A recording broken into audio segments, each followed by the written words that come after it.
নেশাজাত দ্রব্য হচ্ছে হারাম।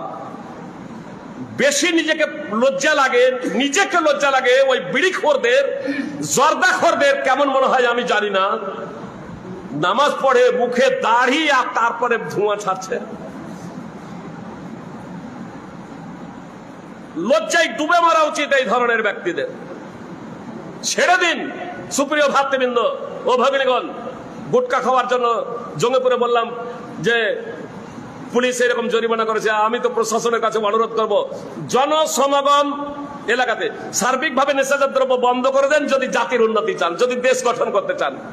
আর তারপরেও যদি না পারেন অন্তত এতটুকু করুন, জনসমাবেশ এলাকায়, জি, স্কুল কলেজ বিশ্ববিদ্যালয় স্টেশন প্ল্যাটফর্ম বাসে ট্রেনে ইত্যাদি জায়গাতে ধূমপান নেশাজাত দ্রব্য সেবন করা কঠোরতম আইন পাশ করে সেটাকে বন্ধ করুন। রসুন এবং পেঁয়াজ খাওয়া বৈধ। আল্লাহ রসুন পেঁয়াজকে খাওয়ার জন্য সৃষ্টি করেছেন, রসুন পেঁয়াজকে খাওয়ার জন্য সৃষ্টি করেছেন। তারপরেও রসুন পেঁয়াজ খেয়ে মসজিদে আসা যাবে না, জনসমাবেশে প্রবেশ করা যাবে না। দুর্গন্ধে মানুষ কষ্ট পাবে, একজন ইমানদারের দ্বারা অন্যজন কষ্ট পাবে, এটা কাম্য নয়, শরীয়তে চরমতম নিষিদ্ধ। তো রসুন পেঁয়াজ খেয়েও যদি মসজিদে আসা না যায়, ও মসজিদেই বসে বসে ও গুল করছে, বিড়ি খাচ্ছে, জর্দা খাচ্ছে, খৈনি খাচ্ছে, আর মসজিদে আসছে। জি, লজ্জা করা উচিত নয়। সুপ্রিয় ভাই এবং বোন, আপনাদেরকে বলবো, সমস্ত প্রকারের নেশাজাত দ্রব্য ছেড়ে দিন। স্বাস্থ্যের পক্ষে এটা অত্যন্ত ক্ষতিকর, আল্লাহর জন্য অত্যন্ত অপছন্দনীয় বিষয়। আল্লাহর কাছে আমাকে আপনাকে জবাবদিহি করতে হবে। জীবনের কোনো গ্যারান্টি নাই। কথা শেষ করে দিচ্ছি, এ কথা বলে জীবনের কোনো গ্যারান্টি নাই। আজকেও কতজন মারা গেছে তার ইয়ত্তা নাই।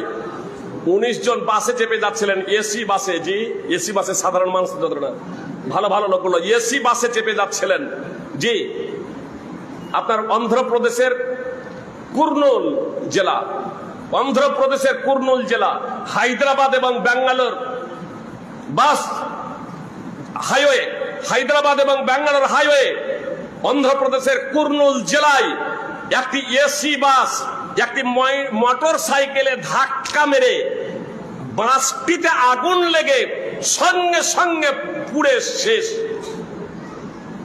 19 জন মারা গেছে, আরো হয়তো বেশি মারা যাবে। তৎক্ষণাৎ আমি দেখছিলাম তখন 19 জন। আনন্দবাজারে দিয়েছিল 15 জন, আল জাজিরা পত্রিকায় দিয়েছিল 19 জন, ছিল 42 জন, আর মোটর সাইকেলে একজনের 43 জন। জি, সঙ্গে সঙ্গে বাস পুড়ে ছারখার হয়ে গেছে।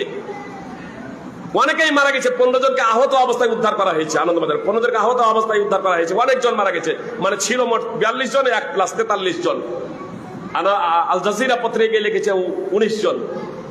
আমি এবং আপনি বলবেন এখনো সুস্থ আছি। যারা ওই এসি বাসে যাচ্ছিল অসুস্থ ছিল কেউ নাকি?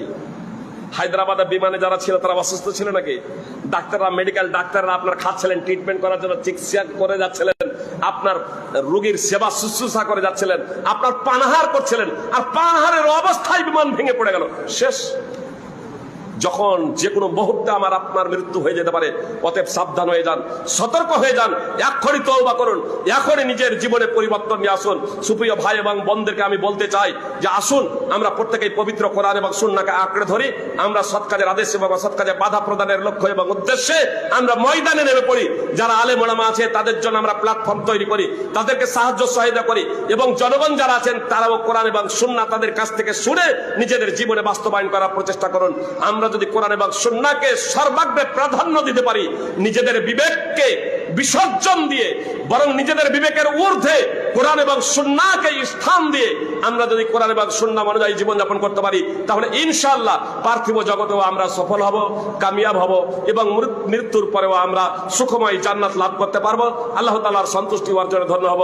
হে আল্লাহ, তুমি আমাদের সকলের বোধ শক্তি নিজ তৌফিকে প্রদান করো।